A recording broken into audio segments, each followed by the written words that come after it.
আসসালামু আলাইকুম। সবাইকে শাহ এগ্রোভিডিয়ার পক্ষ থেকে শুভেচ্ছা।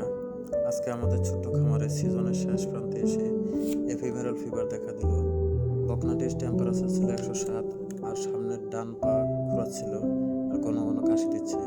চিকিৎসা দেওয়ার পর আমার বাবা গোসল করাচ্ছে, দেখতে পাচ্ছেন। এটি মূলত ভাইরাসজনিত রোগ। এটি বছর বছর রোগ পাল্টায়। তাই এই বছরের ফিভারের প্রায় রোগ গরুর শ্বাসতন্ত্রের রোগে দেখা দিচ্ছে। তাই এই সমস্যায় অবস্থা শ্বাসতন্ত্রে দেখা দিলে অবহেলা না করে দ্রুত উপজেলা প্রাণী সম্পদ কর্মকর্তার শরণাপন্ন হবেন এবং ওনার পরামর্শ নেবেন।